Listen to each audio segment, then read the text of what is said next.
Fission reaction. Fission reaction को हम nuclear fission reaction भी कहते हैं। यानी न्यूक्लियर फिशन रिएक्शन क्या है? एक्चुअली फिशन हम उस तरह के रिएक्शन को कहते हैं जिसमें कोई हैवी आपके पास ऑब्जेक्ट होता है। यहां पर हम न्यूक्लियाई कंसिडर कर लेंगे, लेकिन अगर हम जनरली कहें तो कोई हैवी ऑब्जेक्ट जब स्प्लिट हो जाता है यानी डिवाइड हो जाता है स्मॉल ऑब्जेक्ट्स में, स्मॉल पीसेस में, फ्रेगमेंट्स में, तो हम कहते हैं कि ये जो प्रोसेस है इसको हम फिशन कहते हैं। अब न्यूक्लियर फिशन रिएक्शन क्या है? न्यूक्लियर फिशन रिएक्शन का जो डेफिनेशन है हमारे पास वो ये है कि जब एक हैवी न्यूक्लियस होती है, इसको हम यहाँ पर यूं रिप्रेजेंट करते हैं, सपोज ये एक हैवी न्यूक्लियस है, इसमें बहुत ज्यादा नंबर ऑफ प्रोटॉन और न्यूट्रॉन है, मोर number of proton and neutron. जब आप इसको हिट करते हैं किसी भी एक न्यूट्रॉन से, फॉर एग्जांपल जब न्यूट्रॉन इससे हिट करता है तो इसमें एक न्यूट्रॉन और भी बढ़ जाता है, यानी इस न्यूट्रॉन को वो एब्जॉर्ब कर लेता है, तो इसका जो मेस नंबर है वो क्या हो जाता है? a+1। चूंकि a इसका एक्चुअली एटॉमिक मेस था, अब एक न्यूट्रॉन इसमें और आ गया तो इसका एटॉमिक मेस a+1 हो जाता है, और ये और अनस्टेबल हो जाती है। और जब अनस्टेबल हो जाती है तो उस अनस्टेबिलिटी की वजह से ये क्या करती है? टू पीसीज में ये डिवाइड हो जाती है, यानी टू फ्रेगमेंट्स में डिवाइड हो जाती है। एक को फॉर एग्जांपल हम जनरली एक्स कह लेते हैं, दूसरे को वाई, यानी ये इससे स्मॉल न्यूक्लियाई बन जाती है। और प्लस इसके साथ फ्री न्यूट्रॉन्स भी जो है वो इमिट होते हैं, फ्री न्यूट्रॉन्स भी इमिट होते हैं। हम देखेंगे कि कितने न्यूट्रॉन्स जो है वो इमिट होते हैं, प्लस इसके साथ जो है वो एनर्जी इमिट होती है।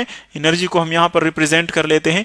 यानी एक्चुअली फिशन रिएक्शन जो है वो ये है कि अगर आपके पास कोई हैवी न्यूक्लियस है, उसको आप किसी न्यूट्रॉन से फॉर एग्जांपल हिट कर लेते हैं, एक न्यूट्रॉन उसमें बढ़ जाता है, उसकी एनर्जी जो है वो और भी बढ़ जाए, अनस्टेबिलिटी उसमें आ जाती है, और उस अनस्टेबिलिटी की वजह से ये फिशन करती है यानी डिवाइड हो जाती है स्मॉल न्यूक्लियाई में, लाइटर न्यूक्लियाई में, प्लस उसके साथ फ्री न्यूट्रॉन आ जाते हैं और उसमें एनर्जी रिलीज होती है। इस तरह के रिएक्शन को हम कहते हैं न्यूक्लियर फिशन। अब न्यूक्लियर फिशन क्यों होता है, इसके लिए हम एक एनालॉजी लेते हैं कि फर्स्ट ऑफ ऑल उसको हम एक जनरल यानी सिंपल एग्जांपल से समझाने की कोशिश करते हैं, फिर आते हैं हम न्यूक्लियस की तरफ। अगर आपके पास सपोज एक वाटर ड्रॉप है, आप कंसीडर कर ले ये एक वाटर ड्रॉप है, अगर आप इस वाटर ड्रॉप को सपोज वाइब्रेशन दे दे, यानी इसको वाइब्रेटरी मोशन प्रोवाइड कर ले, यानी यूं इस डायरेक्शन में वाइब्रेट कर ले, तो आप देखेंगे कि जितना आप उसकी वाइब्रेशन बढ़ाएंगे, यानी जितनी आप उसकी एनर्जी बढ़ाते हैं तो उतना उसका वाइब्रेशन बढ़ेगा, और जितना वाइब्रेशन बढ़ेगा तो एज अ रिजल्ट क्या होगा कि इसके जो अपोजिट पार्ट्स हैं, यानी फॉर एग्जांपल ये पार्ट और ये पार्ट जो है इसका, ये एंड्स, ये क्या करते हैं? ये एक दूसरे से दूर जाने की कोशिश करते हैं, यानी वाइब्रेटरी एनर्जी इतनी बढ़ जाती है कि वो इस ड्रॉप को क्या करती है? इसको सेपरेट करती है, यानी पार्ट्स में इसको डिवाइड करती है। यानी हम यूं कह सकते हैं कि सपोज वाइब्रेशन बढ़ गई तो देखें अब इसका जो स्ट्रक्चर है वो कुछ यूं बन जाता है, यानी एक पार्ट जो है वो एक तरफ चला जाता है, दूसरा दूसरी तरफ। अगर और भी आप वाइब्रेशन बढ़ा ले तो एक स्टेज ऐसा आता है कि ये जो ड्रॉप है ये टू हिस्सों में डिवाइड हो जाता है, यानी एक पार्ट इस तरफ चला जाता है, एक पार्ट इस तरफ चला जाता है। तो हम कहते हैं कि ज्यादा एनर्जी की वजह से ये ड्रॉप क्या हो गया? वाटर ड्रॉप वो डिवाइड हो गया, स्प्लिट हो गया। तो इस तरह को जनरली हम इस तरह की फिनोमिनन्स को, इस तरह के प्रोसेसेस को क्या कहेंगे? फिशन कहेंगे, जिसमें कोई हैवी ऑब्जेक्ट डिवाइड होता है लाइटर ऑब्जेक्ट में। इस तरह अगर आप देखें जो कि एग्जांपल हमने दिखाया हुआ है फिशन रिएक्शन का, फिगर नंबर 1 में देखें आप, एक हैवी न्यूक्लियस है जिसको हम क्या कहते हैं? टारगेट न्यूक्लियस इसको हम कहते हैं। टारगेट न्यूक्लियस वो होता है जिस पर आप किसी ऑब्जेक्ट को यानी पार्टिकल को, यहां पर हमारे पास न्यूट्रॉन है, वो आप इसके ऊपर स्ट्राइक करते हैं, इस हैवी न्यूक्लियस को हम कहते हैं टारगेट न्यूक्लियस, जो कि आपका टारगेट होता है। अब ये जो न्यूट्रॉन हम यूज करते हैं, देखिए एक्चुअली यहां पर जो न्यूट्रॉन यूज होता है उसको हम स्लो न्यूट्रॉन कहते हैं। स्लो न्यूट्रॉन यानी इसकी काइनेटिक एनर्जी कम होती है। कम हम क्यों रखते हैं इसकी एनर्जी? पहला जो इसका रीजन है वो ये है कि हम चाहते हैं कि ये इजीली इसमें कैप्चर हो जाए, यानी इजीली इसमें ये एब्जॉर्ब हो जाए। तो उसके लिए आप इसकी एनर्जी क्या रखेंगे? वो स्लो रखेंगे। अगर इसकी एनर्जी बहुत ज्यादा है तो इसकी जो कैप्चर की पॉसिबिलिटी है, जो प्रोबेबिलिटी है कैच करने की, वो कम हो जाती है। यानी फिर यूं भी हो सकता है कि ये इसमें कैप्चर हो जाए या कैप्चर ना हो जाए। तो इसीलिए इसकी हम प्रोबेबिलिटी जो कैप्चरिंग के लिए जो इसकी एनर्जी है वो हम कम रखते हैं। इसकी और भी बहुत ज्यादा रीजन है वो जो हम आगे डिस्कस करेंगे, लेकिन एक जो मेन सेंट्रल रीजन है इसका वो ये है ताकि ये कैप्चर हो जाए, इसके लिए इसकी एनर्जी हम स्लो रखते हैं। अब जब इसकी एनर्जी हम स्लो रखते हैं, ये इसके ऊपर हम स्ट्राइक करते हैं, यहां पर देखें यूं इसके ऊपर स्ट्राइक करता है तो ये इसमें एब्जॉर्ब हो जाता है। और एक और टर्म हम यहां पर यूज करते हैं वो ये है कि जब आप किसी भी न्यूट्रॉन को इस न्यूक्लियाई के साथ थर्मल इक्विलिब्रियम में ले आते हैं, थर्मल इक्विलिब्रियम में, तो उसको भी हम डिफाइन करते हैं एज अ स्लो न्यूट्रॉन। यानी जब दोनों का जो टेम्परेचर है वो सेम हो, यानी उसकी एवरेज काइनेटिक एनर्जी सेम हो, तो उसको हम क्या कहते हैं, थर्मल न्यूट्रॉन, या उसको हम स्लो न्यूट्रॉन कहते हैं। अब यहां पर जब ये इसमें ऑब्जर्व होगा तो देखिए फॉर एग्जांपल आप कंसीडर कर लीजिए कि हैवी न्यूक्लियाई है, इसको आप यूरेनियम कंसीडर कर लें। जो हमारे पास यूरेनियम जो हम यूज करते हैं यहां पर वो अक्सर हम यूज करते हैं, उसका हमारे पास एटॉमिक नंबर जो है वो 92 है, यानी इसमें 92 प्रोटॉन है और इसका एटॉमिक मास जो है वो 235 है, यानी टोटल इसमें प्रोटॉन और न्यूट्रॉन 235 है। अब ये इसमें ऑब्जर्व होता है तो देखिए एक न्यूट्रॉन इसमें और आ जाता है, तो इसका एटॉमिक मास क्या हो जाएगा, यूरेनियम 236 बन जाएगा, यूरेनियम 236, और प्रोटॉन नंबर तो वही है तो वो वही 92 रहेंगे। देखिए अब ये अनस्टेबल हो जाता है, इसमें एक और न्यूट्रॉन भी आ गया, ये पहले से भी अनस्टेबल है लेकिन अब और भी अनस्टेबल हो जाता है न्यूक्लियस। तो इन अनस्टेबिलिटीज की वजह से ये क्या करती है, इसकी वाइब्रेटरी मोशन और भी बढ़ जाती है, यानी हम कहते हैं कि इसकी जो थर्मल एनर्जी है वो और भी बढ़ जाती है। अब इस एनर्जी को कम करने के लिए क्या करती है, ये हैवी न्यूक्लियस स्प्लिट हो जाती है टू पार्ट्स में, जो कि आप देख रहे हैं। देखिए यहां पर एक पार्ट हमारे पास आता है और एक पार्ट यहां पर आ जाता है। जब ये स्प्लिट करती है और जो हमारे पास लाइटर न्यूक्लियाई बनती है, इनको हम फिशन प्रोडक्ट कहते हैं, ये हमारे पास क्या होती है, लाइटर न्यूक्लियाई, यानी इसमें जो टोटल एटॉमिक मास होता है इनका वो कम होता है। तो इसीलिए हम कहते हैं कि अब ये हैवी के मुकाबले में ज्यादा स्टेबल है, क्योंकि हैवी न्यूक्लियस में मोर नंबर ऑफ प्रोटॉन्स होते हैं और उन प्रोटॉन्स की वजह से उसमें रिपल्सिव फोर्सेस होते हैं और उसकी वजह से वो क्या करती है, अनस्टेबल बन जाती है। तो जब ये फिशन करती है, डिवाइड हो जाती है, तो उसके बाद इसमें हर एक में नंबर ऑफ प्रोटॉन्स और नंबर ऑफ न्यूट्रॉन जो है वो कम हो जाते हैं, एज अ रिजल्ट वो क्या हो जाती है, स्टेबल बन जाती है।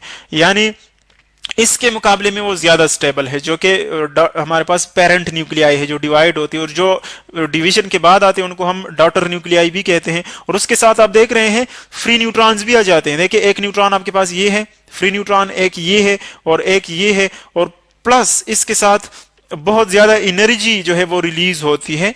यानी एक्चुअली जो हमारे पास रिएक्शन होता है उसमें एक न्यूट्रॉन, एक हैवी न्यूक्लियाई वो रिएक्शन साइड पे होते हैं। जब वो अनस्टेबल हो जाए तो हमारे पास प्रोडक्ट में क्या आता है, दो हमारे पास लाइट न्यूक्लियाई होती है और एक हमारे पास होता है यहाँ पर एक एनर्जी फॉर्म में प्रोडक्ट आता है, और इसमें कुछ फ्री न्यूट्रॉन्स आते हैं। यहां पर फ्री न्यूट्रॉन्स कितने हैं, 3 हैं, लेकिन हर एक फिशन रिएक्शन में ये 3 नहीं होते, बल्कि डिफरेंट भी हो सकते हैं, 2 भी हो सकते हैं। लेकिन जो एवरेज वैल्यू है इसकी, एवरेज वैल्यू अगर हम इसकी देखें वो है 2.47।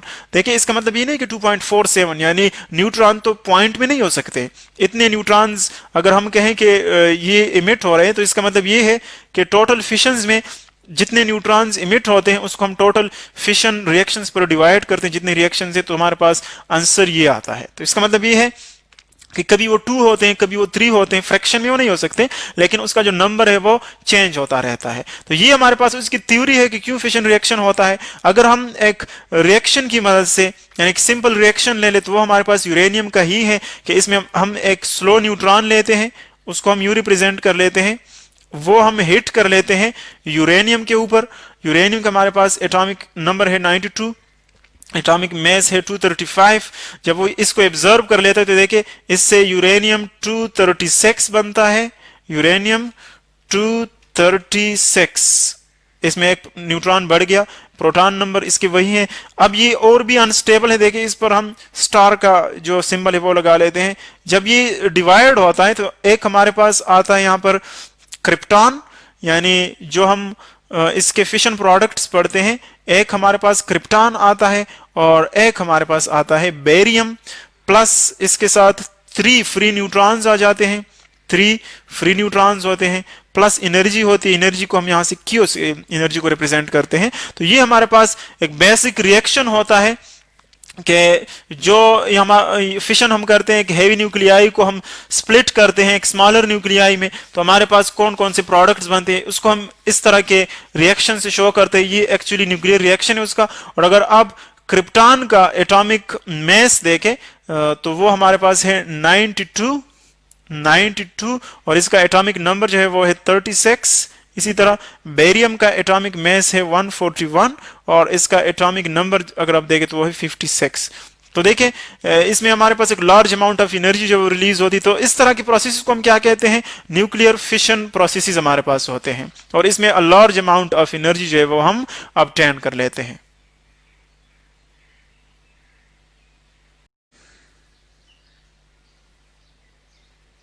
फिशन चेन रिएक्शन पर स्टूडेंट्स हम बात करते हैं। जिस तरह कि हमने डिफाइन किया था कि फिशन रिएक्शन या न्यूक्लियर फिशन रिएक्शन हम उसको कहते हैं जिसमें कोई हैवी न्यूक्लियस स्प्लिट करती है, डिवाइड करती है स्मॉल फ्रेगमेंट्स में। और इसकी थ्योरी हमने पढ़ी थी कि किस तरह ये डिवाइड होती है। जैसे कि हम जानते हैं कि फॉर एग्जांपल आपके पास एक स्लो न्यूट्रॉन है। स्लो न्यूट्रॉन हम क्यों यूज करते हैं यहाँ पर, चूंकि हम न्यूट्रॉन को इसमें एब्जर्व करना चाहते हैं, तो हम चाहते हैं कि ये इजीली कैच हो सके, इजीली एब्जर्व हो सके, तो इसलिए हम थर्मल न्यूट्रॉन या स्लो न्यूट्रॉन यूज करते हैं। थर्मल न्यूट्रॉन हम उसको कहते हैं जो कि न्यूक्लियस के लिहाज से थर्मल इक्विलिब्रियम में हो, यानी उसका टेम्परेचर दोनों का सेम और सराउंडिंग का उसका, तो हम कहते हैं कि दोनों थर्मल इक्विलिब्रियम में है। तो फिशन रिएक्शन ये है कि आप एक न्यूट्रॉन को, फॉर एग्जांपल ये आपके पास एक न्यूट्रॉन है, उसको आप हिट करते हैं किसी हैवी न्यूक्लियस पर। जिस तरह की यहाँ पर हम यूरेनियम कंसिडर करते थे जिसका एटॉमिक नंबर जो था वो हमारे पास 92, यानी इसमें 92 टोटल प्रोटॉन्स थे और जो आइसोटोप हम यूज करते थे उसका मास नंबर था 235।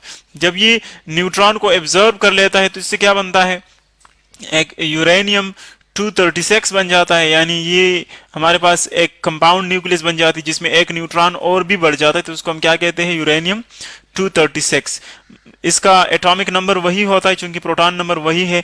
अब देखिए ये अनस्टेबल बन जाती है क्योंकि इसमें एग्जिस्ट नंबर ऑफ पार्टिकल्स आ जाते हैं। तो इस अनस्टेबिलिटी को या इस अनस्टेबल न्यूक्लियाई को हम स्टार से रिप्रेजेंट करते हैं। जिस तरह की इसके ऊपर देखिए हमने ये स्टार पुट कर दिया, ये शो कर रहा है कि ये न्यूक्लियस अनस्टेबल है। फिर जब ये अनस्टेबल हो तो ये स्टेबिलिटी अटेन करने के लिए क्या करती है, स्प्लिट हो जाती है, डिवाइड हो जाती है पार्ट्स में। और जो हमारे पास आमतौर पर पार्ट्स बनते हैं, चूंकि हर एक फिशन में जरूरी नहीं कि आपके पास एक ही तरह के फ्रेगमेंट्स आ जाए, लेकिन ज्यादा जो हम देखते हैं, ऑब्जर्व करते हैं, वो ये है कि हमारे पास एक क्रिप्टॉन बनता है, क्रिप्टॉन जिसकी प्रोबेबिलिटी हमारे पास ज्यादा होती है। इसका एटॉमिक मास जो है वो 92 है और एटॉमिक नंबर है 36। इसके साथ दूसरा जो पेयर में होता है वो है बेरियम। इसका हमारे पास एटॉमिक मास जो है वो है 141 और एटॉमिक नंबर, इसको हम क्लियर कर लेते हैं, 141 और जो एटॉमिक नंबर है इसका वो हमारे पास 56, यानी इसमें 56 प्रोटॉन होते हैं। इसी तरह इसके साथ फ्री न्यूट्रॉन आ जाते हैं जो कि यहाँ पर हमारे पास 3 फ्री न्यूट्रॉन्स हैं, प्लस इसमें एनर्जी रिलीज होती है जिसको हम क्यू से रिप्रेजेंट करते हैं। अब इस तरह का हमारे पास इक्वेशन होता है फिशन रिएक्शन का। ये तो हमने डिटेल के साथ पढ़ा। अब हम ये देखते हैं कि अगर फिशन चेन रिएक्शन जो कि हम यहाँ पर फिगर से रिप्रेजेंट करते हैं, इसको आप कंसीडर कर लिए हमारे पास एक स्लो न्यूट्रॉन है, या इसको हम सिंबल से रिप्रेजेंट करते हैं N101 इसका एटॉमिक मास और 0 इसका एटॉमिक नंबर। एक स्लो न्यूट्रॉन है जो हम हिट करते हैं इस यूरेनियम न्यूक्लियस पर, इसको आप कंसीडर कर लीजिए हमारे पास है यूरेनियम 235, यानी उसका एक आइसोटोप है यूरेनियम का जिसका एटॉमिक मास 235 है, एटॉमिक नंबर है 92। जब ये इसमें एब्जर्व होता है तो देखिए हम जानते हैं कि इसमें एक न्यूट्रॉन और भी आ जाएगा, तो टोटल इसका मास क्या हो जाएगा। जब ये इसको एब्जर्व कर ले तो इसके बाद जो हमारे पास कंपाउंड न्यूक्लियस बनेगी उसका हमारे पास एटॉमिक मास होगा 236 और एटॉमिक नंबर इसका वही 92 होगा। तो ये हमारे पास एक अनस्टेबल न्यूक्लियाई बन जाएगी। फिर हम जानते हैं कि ये स्प्लिट हो जाती है। जब स्प्लिट हो जाती है तो इससे हमारे पास क्या बनते हैं, स्मॉल न्यूक्लियाई बनती है। स्मॉल न्यूक्लियाई इसलिए बनती है क्योंकि वो ज्यादा स्टेबल होती है, या हम कहते हैं कि अनस्टेबिलिटी जो है वो स्टेबिलिटी की तरफ जाती है। तो यहां से देखिए, आप देख रहे हैं कि एक तो आपके पास ये न्यूक्लियस बन रही है, इसको आप कंसिडर कर ले कि ये हमारे पास एक क्रिप्टॉन, और एक दूसरी न्यूक्लियस बन रही है जो हम यहां पर ऑब्जर्व कर रहे हैं, वो है, उसको आप कंसिडर कर लीजिए बेरियम है हमारे पास फॉर एग्जांपल।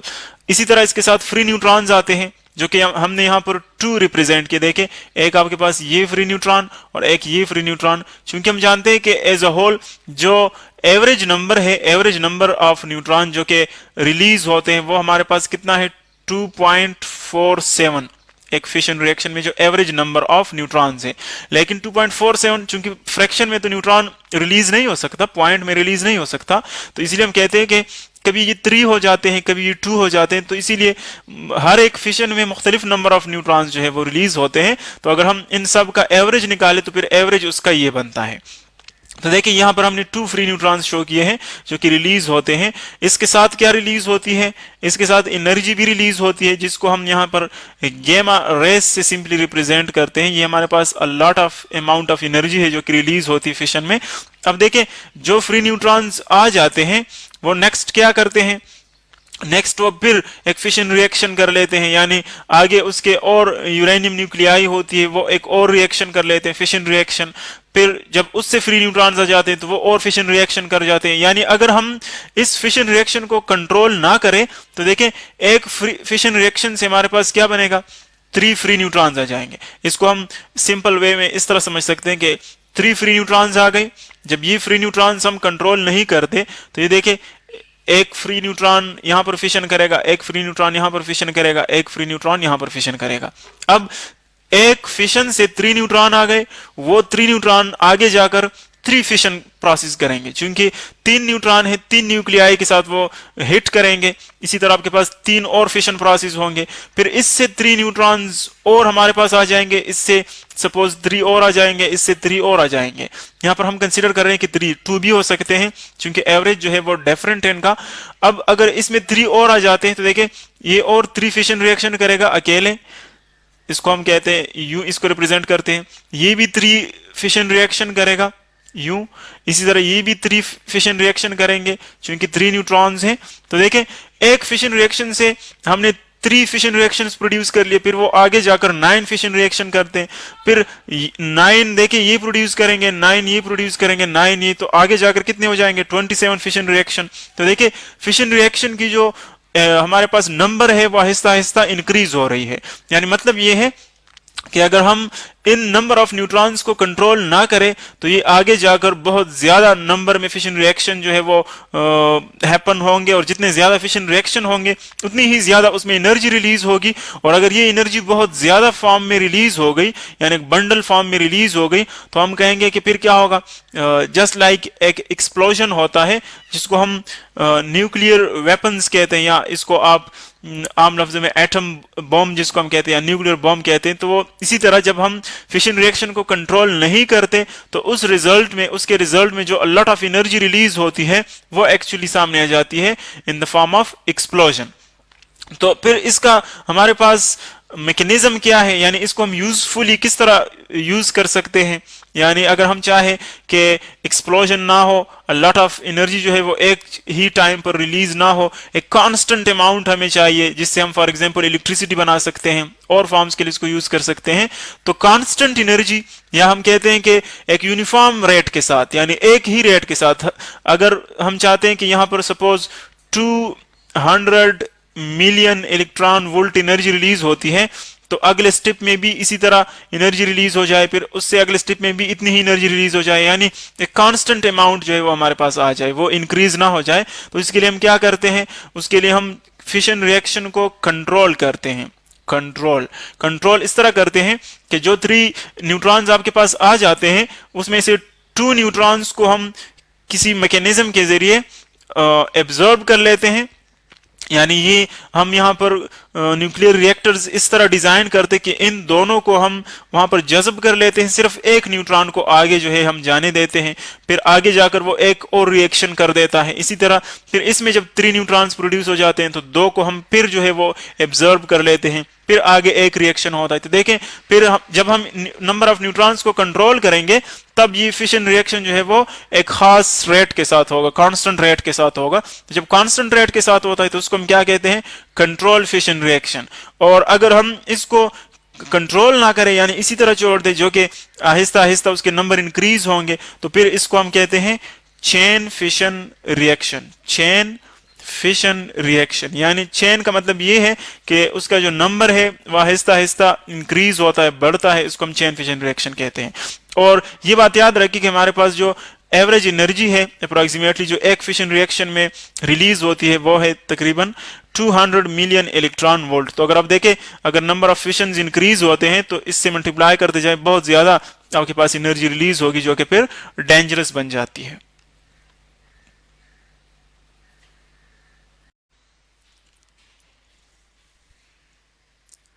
फिशन रिएक्शंस का स्टूडेंट्स हम इक्वेशन देखते हैं किस तरह इसको शो करेंगे by an equation. Fission reaction जिस तरह की हमने देखा कि हैवी न्यूक्लियाई होती है, सपोज आप यूरेनियम कंसिडर कर लें कि हैवी न्यूक्लियस है, इसको हम बम्बार्ड करते हैं विद न्यूट्रॉन्स। एक न्यूट्रॉन इसके ऊपर हम स्ट्राइक करते हैं यहाँ से, ये आगे फॉर एग्जांपल अ न्यूट्रॉन।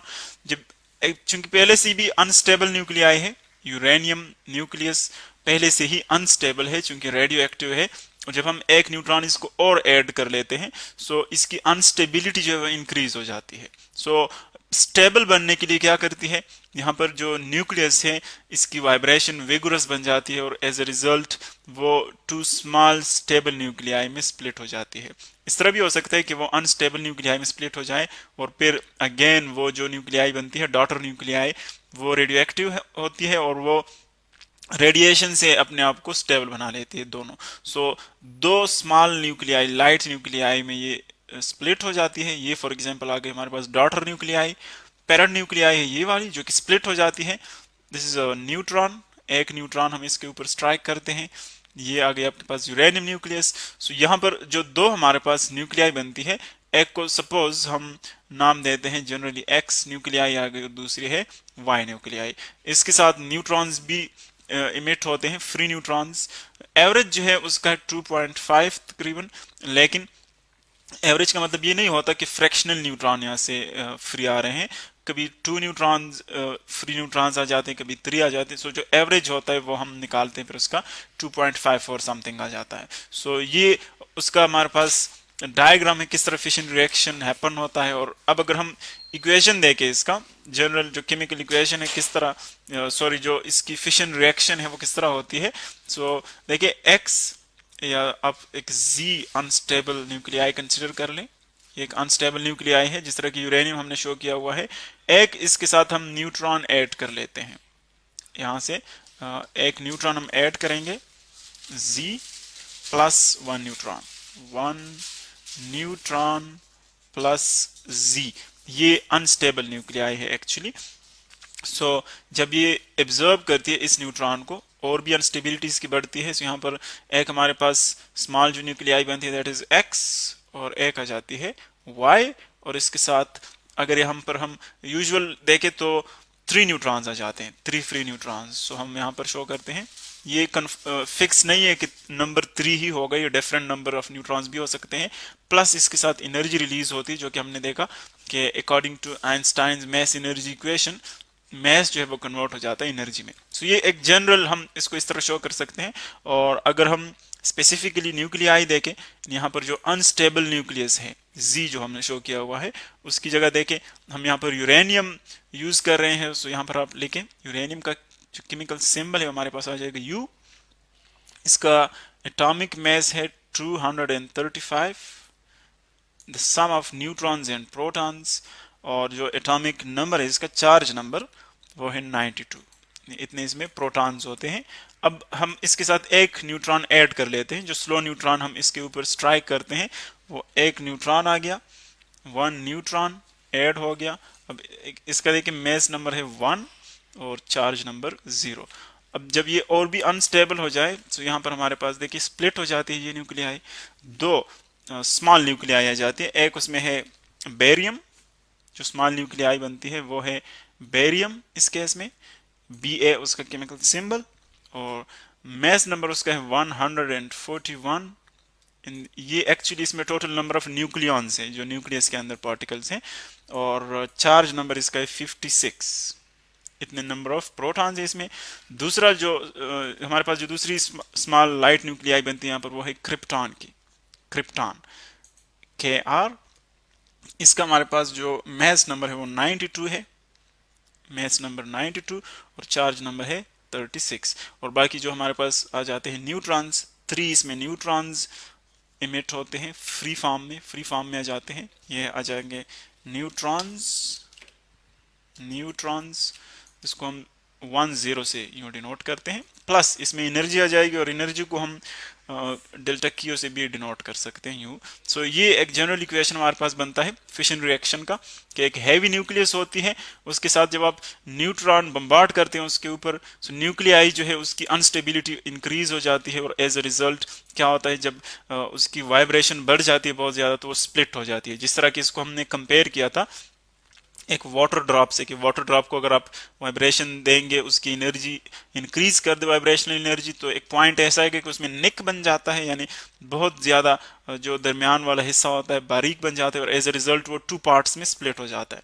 सो बिल्कुल इसी तरह न्यूक्लियाई स्प्लिट हो जाती है, और जो दो हमारे पास ये डॉटर न्यूक्लियाई बनती है, यानी आफ्टर स्प्लिटिंग जो न्यूक्लियाई आ जाती है, इनको हम डॉटर न्यूक्लियाई कहते हैं। सो ये फिक्स नहीं होती कि हमारे पास हमेशा बेरियम और क्रिप्टॉन ही बनेंगे, बल्कि ये एक रेंज होती है कि इसके साथ दूसरे भी न्यूक्लियाई बनती हैं, लेकिन यहाँ पर जो चीज़ें मैस नंबर है और चार्ज नंबर वो कंजर्व्ड होगी, यानी इनका अगर हम सम दें कि सबका, तो वो इस यूरेनियम के या जो भी आप दूसरी न्यूक्लियाई यूज़ करते हैं उनके इक्वल होगी। सो एक्चुअली बेरियम और क्रिप्टॉन इस केस में बन रहे हैं, डिपेंड करते हैं फिशन रिएक्शन के ऊपर।